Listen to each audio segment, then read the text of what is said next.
Humans have had a close relationship with animals for thousands of years.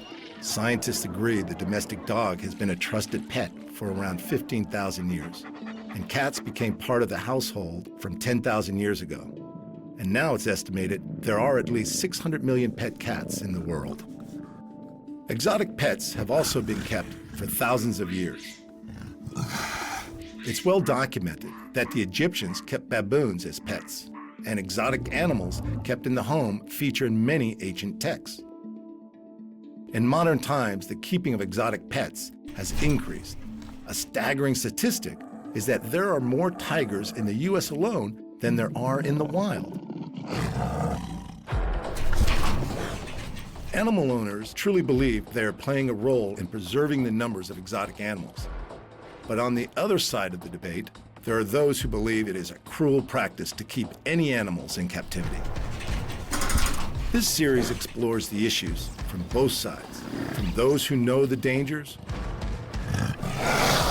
but see the benefits, to others who condemn the keeping of exotic pets. Their stories follow.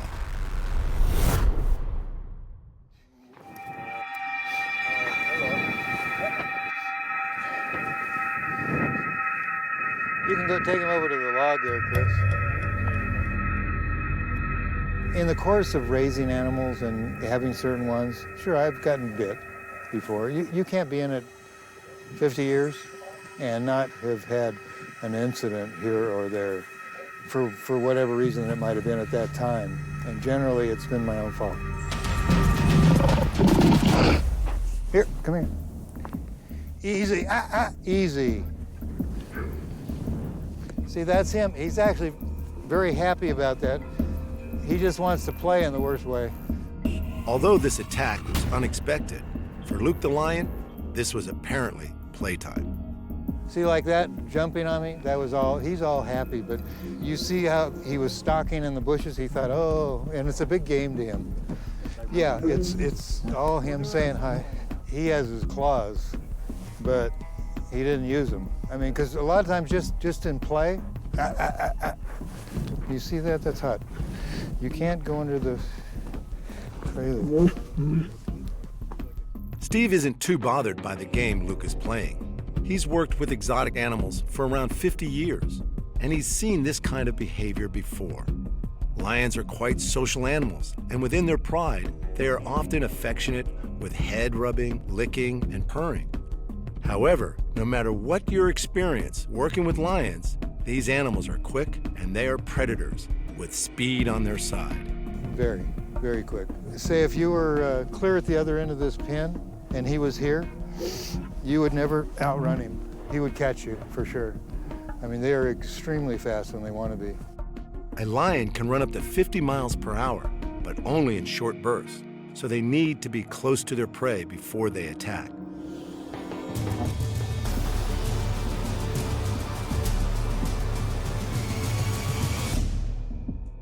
But generally, lions are a sleepy bunch, and they like to lay around with their pride for around 18 hours a day. They look at us as the dominant member of whatever species. We're talking about lions, so it's lions. They want to do what they do to their fellow lions. We just don't like it when they bite and claw, so we curtail that. Hi. Yes. Chris Edrington works alongside Steve Martin, training animals to work in film and television. This is a job that requires incredible skill, knowing what makes these beasts tick. Easy. He's like a teenage boy. They stretch the limit sometimes. It's the energy you see is a lot of that. By the time they're 5 or 6, they're much more mellow. They might be more mellow as they get older, but getting up close to a lion isn't for the inexperienced. If you didn't know what you were doing, it could be very dangerous. I mean, because you got to watch that. He'll jump up and grab it. Oh, he's watching the rabbit in the sky. Oh no, he eventually would jump at it and go crunch, crunch. The boom is a great game for Luke. Luke is an experienced animal actor, so the boom is a familiar sight. But Steve knows he needs to keep the boom well away from Luke's reach. This is all part of professional animal training, and Steve Martin is one of the best trainers in the business. See, we teach them a mark. It gives them a place to go to. Like if the director said, we need him to come out from behind the bush and come stop there and then run off, we teach him a mark so we can call him to an exact spot. And I tell him, all right, and then Chris would call him off. If you watch a lot of shows, you'd start picking up on that, oh, okay, I get it now. Because you see him come up, skid to a stop in an exact spot. Usually it's always a trained behavior to go to that. When it comes to training, it's all about repetition. If you want to train a lion to perform on cue, it needs to be second nature for them. As they get older and as they learn stuff, no, go on. He wants to rub on me and say hi. As they get older and they learn stuff, they learn how to learn. And where that might have taken us 20 or 30 times of doing it before he goes, I got what you want now. You notice how he went out and got on it right away? After a while, you get on set and they go, can he do this or that? And I say, well, he doesn't really know us. Give us a few minutes. And usually we can get him to do it. Lions have been used in the film industry for many years, from Leo, the MGM lion, and the black and white era, to a wide variety of blockbusters still being made today. The lion forgot his lions. Maybe he was tired of retakes, but he suddenly turned on Bickford and gave him a bad mauling. To Bickford, however, it was all in a day's work. Lions have long been associated as the fierce aggressor in popular culture. But there's also a softer, more endearing side, as well as being the star of slapstick comedy. In the business we're in, we don't say they're pets, they're working creatures, even though we have a very strong attachment with them and them with us. Usually we always try to get an animal and hand raise it, because it's not like getting an animal, this is no good, we'll get rid of him, get another one, yeah, get rid of him. Usually when they come to us, they're here to stay. And we do this as a business, and also, I've been in it, I hate to even admit, since 1967. So I've been in it a lot of years, and we like our animals. We spend a tremendous amount of time. These guys are here every day, 7 days a week, and I have other trainers too that are very dedicated to all of them. So you build up really strong bonds and relationships with these guys, as you can see. Luke was donated to Steve as a baby from a park in South Carolina. So this young cub has grown up with Steve by his side. This relationship makes it hard to believe that in the wild, a lion can be so dangerous. Oh yeah, he'll be a real good animal. He's, you can see how excited he is all the time. As he gets older, hopefully the excitedness will settle down a little bit, because I've been gone for 3 weeks, so this is pretty normal for him to constantly want to greet you. Oh, I know, it's okay, just relax. No, wait. The relationship between Steve and Luke, like all Steve's animals, is one of great respect. But for Steve, he prides himself on being able to create such a wonderful bond with his movie stars. I'm relaxed, but I'm also aware of what's going on. I mean, there's a lot of people that really think they know what they're doing and don't.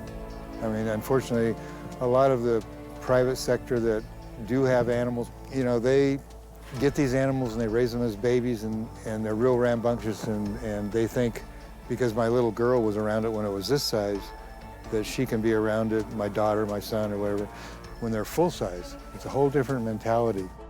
Animals, like humans, grow through varying stages of maturity. Playful when young, but when the predator instinct kicks in, these trainers need to be on their game. The cats are a bit more of a predator than a lot of animals. Like bears, for instance, they're not necessarily a real predator like these guys are, and they're a little more intelligent in that direction. Where these guys basically, they respond out of contact and their main drive is being fed for what they're doing. You see what he's doing right now? He's begging. He says, Chris, give me a piece. That's it. He's a good boy? No? No, quit. Juan Stewart is a vet with American Humane, and part of his role is to ensure the safety and well-being of all animal actors. I frequent sets and even the animal companies that provide these dangerous animals to the films. I've had experience and time around a lot of them. You can go back and forth, and you may have a moment where you're with someone who's very experienced, has the expertise, and you would say, I feel safe. I think the people around these animals are safe. And then you'll have a moment with someone else who doesn't have the experience or the wherewithal. And you know immediately that that animal poses a threat, potentially a lethal threat, to that person and the people around him. For Steve and his team of professional animal trainers at Working Wildlife, every animal is special, whether it's a big cat, chimpanzee, or even a bear. This is one of the top go-to companies for animals in high-end TV commercials and blockbuster movies. For such a setup, being vetted is important for their reputation.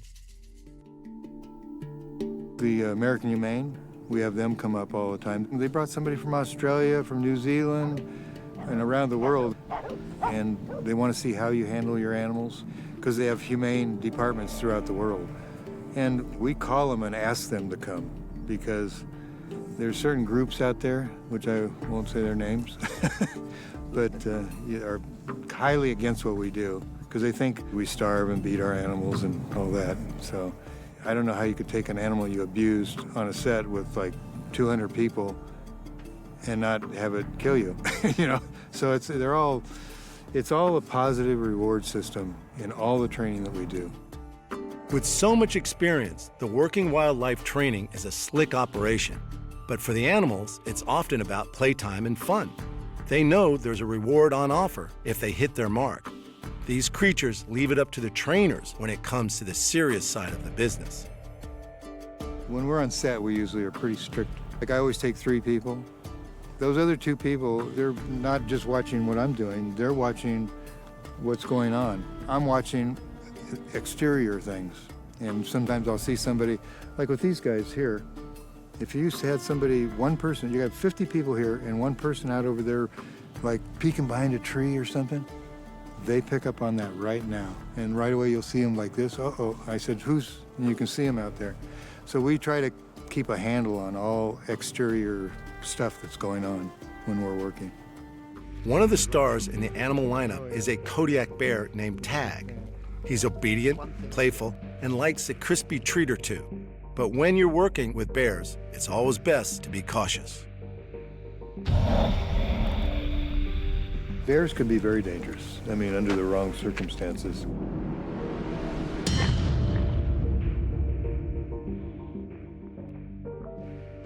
Even though he's real nice, he's very good about things, very forgiving. No matter what, he's still a bear. You know, and you always have to take that into respect. You do the wrong thing and at the right time, and you could set him off for one reason or another. So we're very careful about what we do and how we do it, and we've actually had him in houses and various things. But you know, we go and check everything out before we are ever going to do a job in certain situations, and make sure it's safe for him and for the people. Tag is clearly one of Steve's most beloved bears. And he is so switched on that he's worked out it's very much to his advantage to be well behaved in order to get a few extra rewards. He's not real keen on chocolate usually. I like that. It's good. It's got peanuts in it. I mean, sometimes I offered him like a chocolate bar and he'll put his nose on it. Yeah. Well, bears are very, very smart, and you can teach them a lot of things. One of my favorite is lions. I really like the cats. But these guys they have a different intelligence level compared to a cat. A cat's more primitive, where these guys the primitiveness isn't as strong in them as it is in the cats. So they're a little smarter. I think they definitely think about if they didn't like somebody, it's always back there in the back of their mind, you know, and if the opportunity arose, they could probably take advantage of it. But you have to be careful because they do have their claws. You know, none of these animals, as you can see, are declawed. Tag is so popular, he even travels overseas to take a starring role in the movies. He's very socialized with people. I mean, actually, we can work in close proximity. Like the thing we just did in South Africa is with Johnny Knox and him, and we taught him to drink beer. I mean, it wasn't beer, it was, we put Dr. Pepper in a beer can. But the two of them are sitting down, drinking together, and they high-five each other with their beer. We had 2 days prep down there and did all the sequences they wanted, so he's a very adaptable bear because he's had so much exposure that when he goes to a new place, he knows it's a game. Oh, yes, I know. Here's your animal cracker. Come on. You're too lazy to get up and get it, though, huh? Bears have different appetites depending upon the time of year. In spring through to summer, they'll eat 3 to 5 gallon buckets of food a day. But in the cooler months, it's about a half a bucket. Well, their whole system slows down this time of year. You're a lazy worker right now, aren't you? It seems Steve has Tag well trained. However, these animals all have predator instincts that should never be disregarded. But with safe practice in mind, the working relationship between animal and trainer can be full of rewards.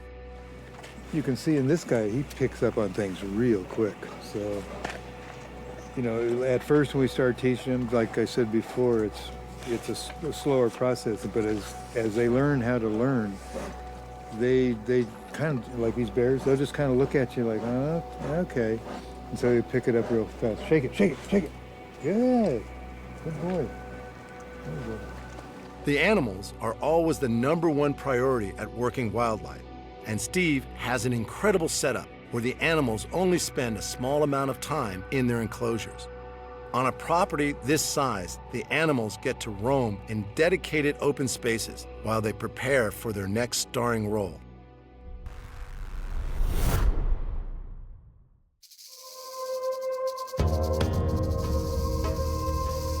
The fear of snakes is one of our most common phobias. But why do we have such an adverse reaction to snakes, even though most of us have never seen one in the wild?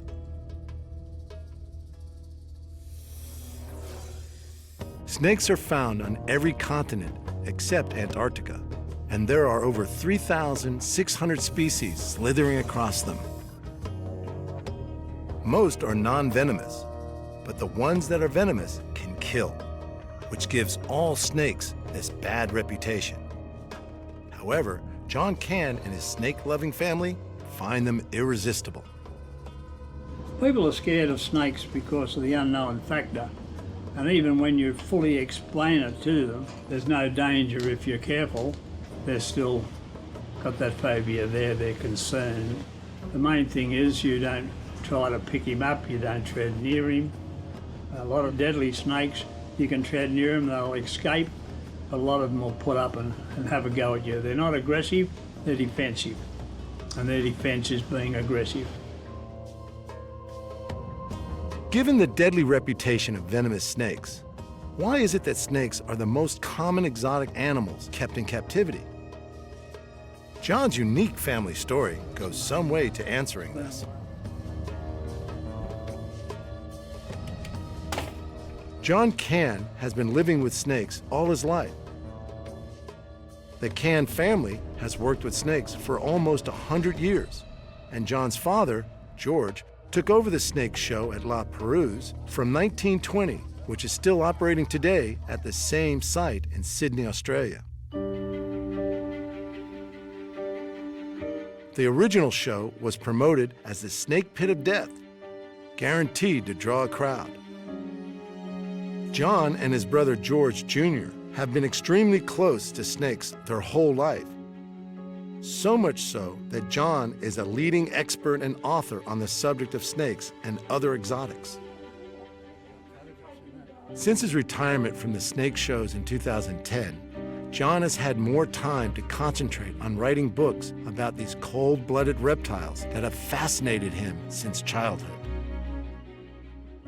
Dad started when he came back from the First World War. He was still in the army in February 19. come back from France. There's nobody doing the snake show, and he was the snake man by then.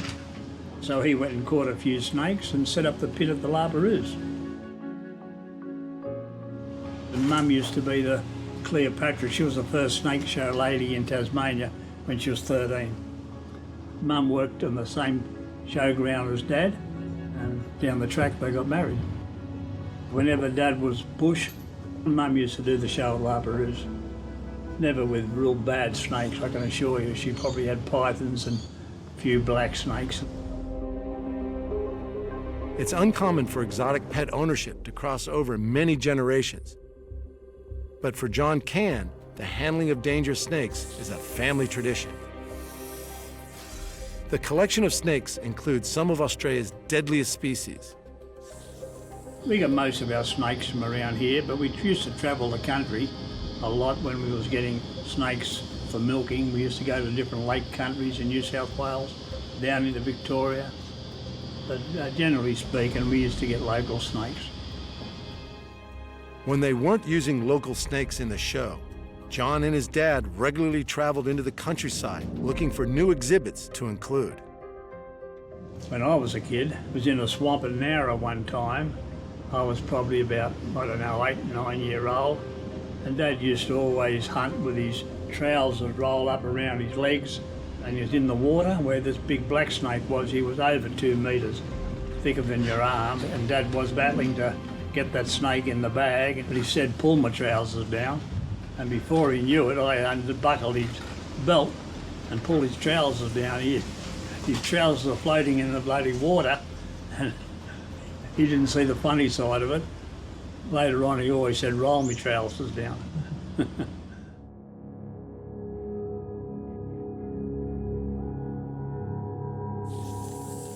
The diamond python has a stunning skin coloration, which makes it an attractive option as a pet. They can often be found in the roof spaces of houses, an unwelcome surprise for unsuspecting homeowners. The keeping of dangerous snakes is a risk, and yet their popularity as pets is growing worldwide. In the wild, snakes avoid humans, whereas in captivity, they spend a lot of time being handled. But are all snakes the same? Is it possible to completely tame a snake?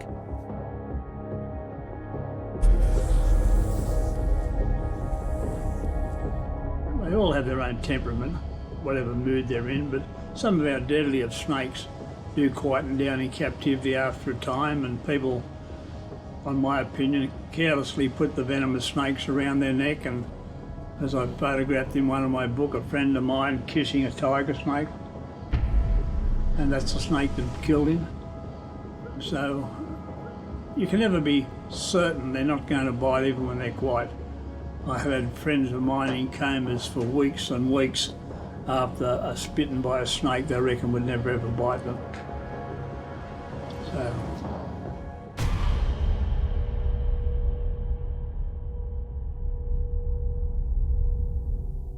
Rob, who is one of the current snake handlers at La Perouse, also works as a professional snake catcher and knows what's required to safely manage these reptiles. The experience of being bitten by a snake can sometimes be a good lesson. Best avoided, but I have been bitten by venomous snakes. Out of thousands of snake species, that are many of them are harmless, I could have been bitten by many harmless species. But I think what people are trying to ask is, have you been bitten by venomous snakes?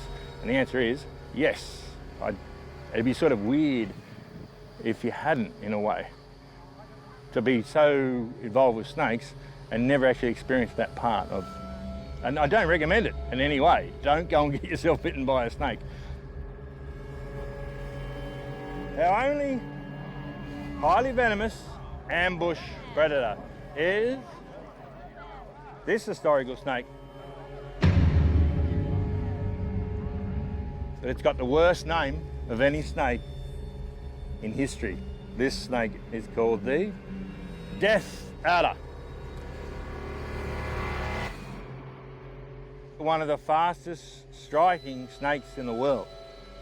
And they are quite venomous if you measure the toxicity of their venom. And the best way I can describe how venomous a death adder is by how many people used to die from its bite. The death rate from death adder bite before the invention of antivenom was apparently 50% fatality rate before the invention of antivenom.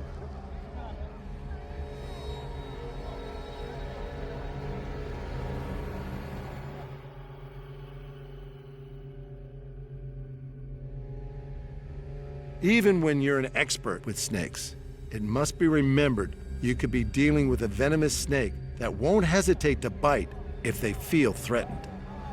John's dad survived the ordeal of being bitten by a tiger snake. He got a very bad bite from a big tiger snake on the ankle there, and the snake really hung on and gave him a lot of venom, and all he did was say to his friend who was with him at the time, "Don't tell the missus about it," you know. But she knew, she could see the look on his face that he was bitten. But that bite would have killed a normal person, I would say. Could have been within 10 minutes, it could be an hour or two. But it was a bad bite from a big cranky snake. Tiger snakes, one of the world's deadliest snakes, are highly venomous and found in subtropical and temperate regions of Australia.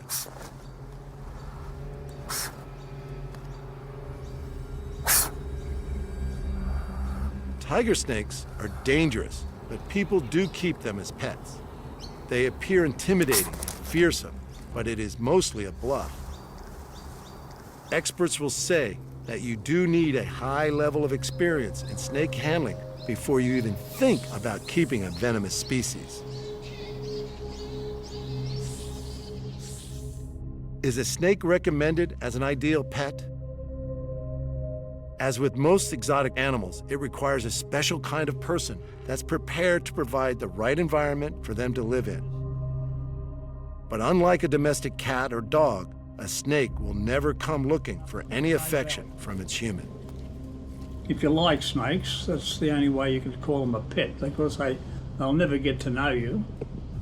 A lot of people get the impression that snakes do know you. I don't believe it. They'll come to you when you open their cage or their door or whatever. They think you're going to supply them with food. Some snakes will bite you when they're really hungry by mistake, but soon let you go. We're talking about non-venomous snakes. But generally speaking, they make a good pet, you know, as long as you can look after them properly and you've got the right facilities to do so. Yeah, I would definitely say snakes make good pets. Depends on who you are, but they're more catered to somebody who has an interest in natural history. See, a dog or a cat is for people who just need something and it has to do something for them. With a reptile, especially a snake, it's more of an interesting creature from a scientific point of view. They're interesting in their reproductive biology, in their behaviour. They're low maintenance, so they actually make quite good pets. John Cant is a responsible owner with an enormous amount of experience. He has always been around snakes and other exotics, and in some way, this has definitely enhanced his lifestyle. Snakes evoke fear, but for John, they are a constant joy and a pet that in most cases are easily handled. Knowing how to handle a snake properly is important. Allowing them to move freely is recommended, as it will soon let you know if it isn't comfortable. You never restrict their movement. If I stopped him from moving, he would get cranky about it, maybe not bite me. If I held it long enough, he probably might. I don't know, I'm not going to try it out. But irrespective of that, you never restrict a snake from moving unless it's a venomous snake and you got him by the tail and you're trying to keep his head away from you. You hold them by the body. But as a so-called pet or that python, you don't restrict their movements. John's diamond python is from the python family, which are non-venomous and known as constrictors. Tightening slowly around their victim, constrictors coil their body around the prey until they are suffocated and ready to consume.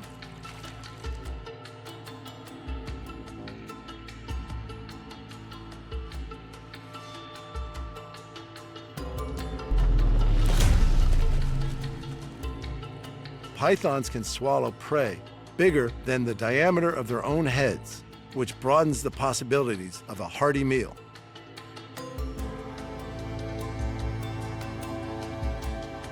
The snake pit at La Perouse provides the opportunity for the public to get up close and personal with some of Australia's deadliest snakes in a controlled environment. Rob recalls the impact his snakes have on the public that come to see the shows.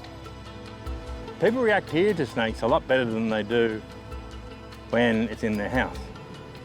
A snake in a snake show is always, people react to it much better because it's in a controlled situation and there's a snake handler there. If you bring the snake over to the wall to show them, they step backwards at the same rate. And some people even scream when the snake heads in their direction. So the people are as highly variable as the snakes are.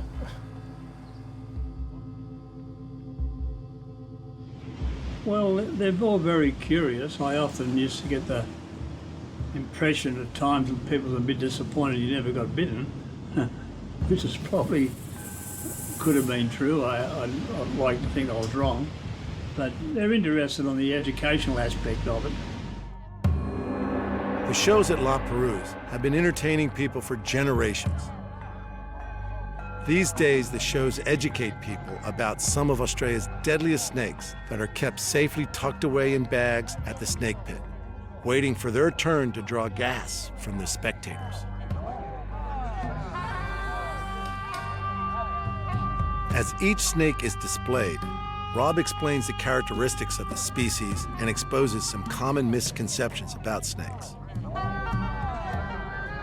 Safety is always top of mind when working with these reptiles, and even though he knows their behaviors well, there is always the slim chance he could get bitten. They have to be respected at all times. But as far as John is concerned, a lifetime's fascination with snakes proves that even this misunderstood and often feared predator can become a unique part of the family. Just don't expect them to fetch a ball.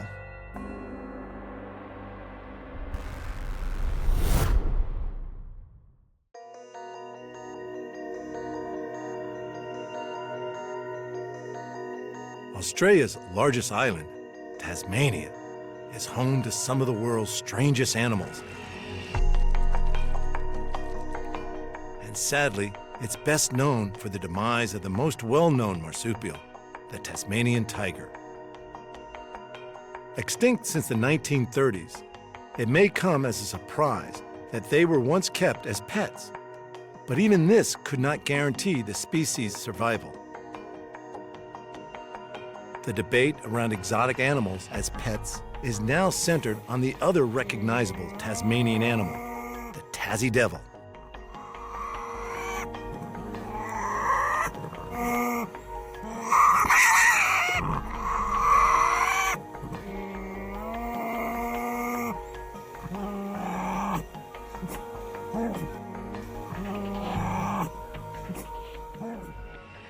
The keeping of native animals in Australia is a hot topic, but maybe the best opinion on this comes from someone who works with the devils every day. Alicia looks after a colony of devils, and one in particular is young Hurricane.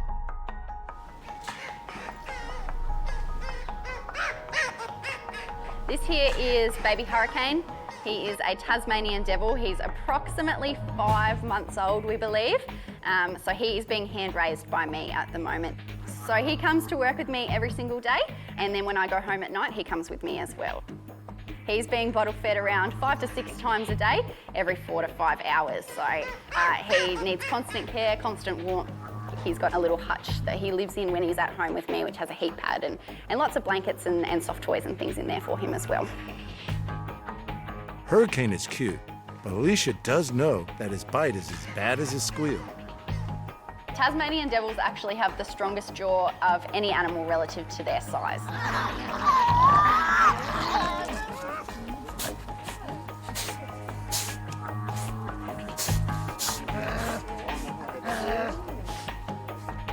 The second strongest jaw belongs to the tiger. Therefore, pound for pound, Tassie Devils can actually bite you harder than a tiger. An average adult male weighs in at around 18 pounds. Its muscular build and strong jaws mean it can tear into wombats weighing up to 65 pounds. You pop him down on the ground and it's natural instinct for him to want to chase you. So what he'll do is he'll chase me for as long as he needs in order to find my leg and climb back up my body. So he comes home with me and terrorizes my living room.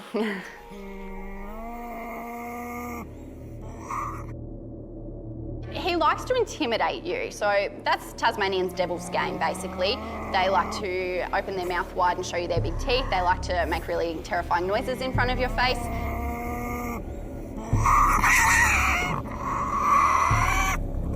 He likes to approach and likes to try to scare you out of his territory if he doesn't want you to be in there. If he does bite you, it's going to hurt, and it's probably going to scar as well. So you need to watch those signs really carefully and make sure that you are safe while you're in there. Devils could be good pets. Their size, the sleeping habits, and what they eat is similar to that of a pet dog. But unlike dogs, when Hurricane reaches sexual maturity, a different approach is needed. He's going to be fine for at least 2 years until sexual maturity kicks in, and then he's not going to be aggressive, he's just not going to be friendly anymore. So I would not be able to hold him up like a baby with his face next to mine and feel confident that there isn't a chance that he would bite me. Once sexual maturity kicks in, he turns back into a wild sort of devil, and his sexual instincts kick in, and that becomes his main priority. If I enter an enclosure where a female is or where he can smell a female, then I then become a threat to his chances to having that female, and he does become a little bit more aggressive and will want to remove you from his enclosure. I actually hand-raised Hurricane's mum and dad, so I was comfortable with them for a long time. His dad was very comfortable with me until sexual maturity hit at around 2.5 years old. I could still pick him up, he'd climb up my leg and be happy to have a cuddle, just like your friendly dogs and cats at home, until about 2.5 years old. And then once he started to feel like a big boy, it became very unsafe to go in with him then.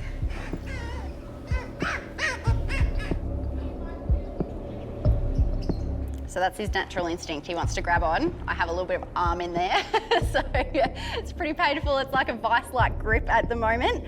He doesn't want mum to leave him behind in the wild, so he needs to latch on with all his might. Obviously, if another animal wants to come by and eat him, they're going to want to pull as hard as they can to get him off mum's back. So once he latches onto something, there's a vice-like grip there.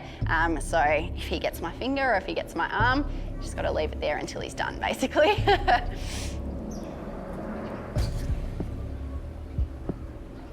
There's little doubt that the tight grip could cause serious injury. The devil's bite force is an obvious deterrent to human contact. It's less damaging, but when they're adults, you definitely don't want them to bite you. So you're always watching their behaviour to make sure that they're not showing any aggressive signs like that. As adults, if they were to bite you, it's usually just a warning bite. They'll bite you in an attempt to scare you, and then they're going to let go straight away. So they're not going to hold on, which is wonderful, because otherwise you could end up with some broken bones depending on where they were biting you if they really wanted to. Welding gloves is one good thing that you should always be wearing if you are going to have to handle the devil. It's not going to help you too much, but it's going to help a little bit. Holding them at the base of their tail is the safest place if you can get to it.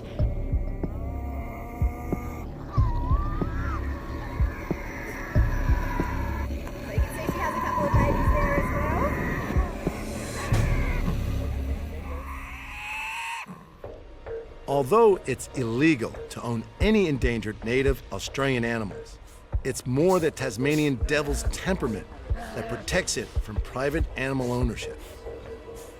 Usually people do try to push the boundaries with things like that. Probably people are a little bit too scared with Tasmanian Devils. Tasmanian Devils tend to have a really bad name. They'll stand in front of you, they'll open their mouth really wide, and they want to try to intimidate you.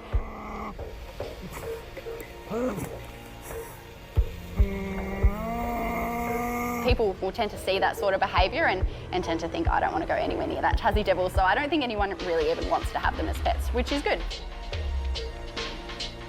Sure, yeah, so Tasmanian Devils, of course, you cannot have them as a pet. You can't have any native wildlife as a pet. The Australian government just does not allow you to do that. It encourages then people to illegally take those animals out of the wild, which you want to decourage, of course. So Tasmanian Devils especially you cannot have. They're an endangered species. They're quite a tricky species to look after, and they're dangerous as well. So if you don't know what you're doing, if you don't know those warning signs as they get older, a lot of damage can be done to yourself, younger children, other animals and things like that as well. Some believe that devils could be taught not to be so aggressive and be as calm and domesticated as a family pet. Twinkle was one such pet. She lived with her owner, Mike Jago, for many years. Her behavior was perfect, up until just after her first birthday. Mike came home one day to find Twinkle had destroyed his leather lounge.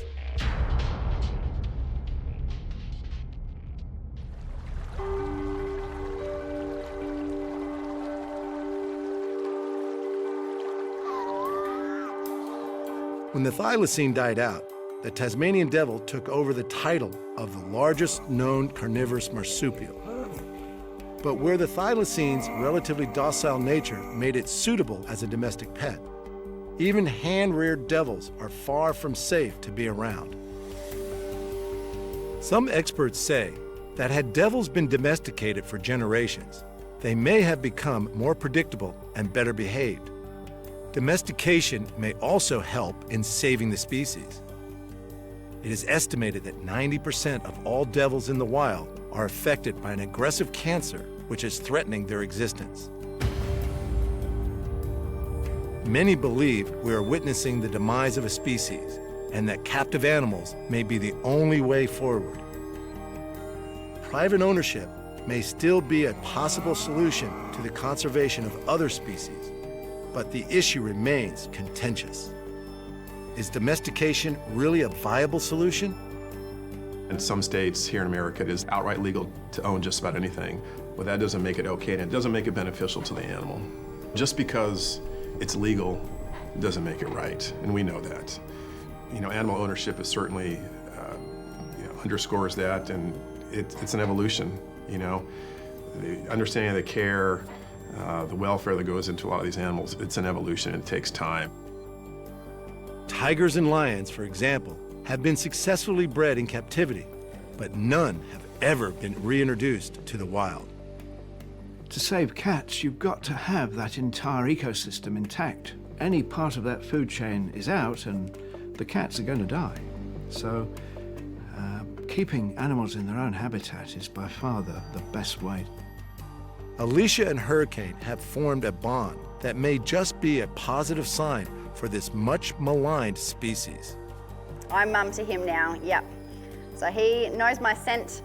He's pretty happy to be hand raised by me. If somebody else has to give him a bottle for any reason, just for one of those times, he tends to be a little bit more frustrating because it's different smells to him. Obviously everyone has a little bit of a different technique as well. So he prefers consistency. He likes to be hand raised by only one person. It does work best for him in order for him to grow and develop as he's supposed to.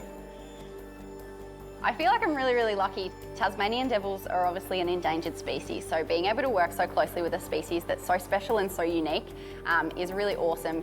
And also working with them, you know, you're actually doing something to help them in the wild as well. So I also help run the Devils in Danger Foundation. So Hurricane will be an ambassador species for that foundation, encourage people to fall in love with him and Tasmanian devils in general, which is going to, of course, encourage people to want to donate and to want to help save them in the wild. It's really, really important to let people see them and gain such an appreciation for a really special species that people tend to overlook a lot of the time.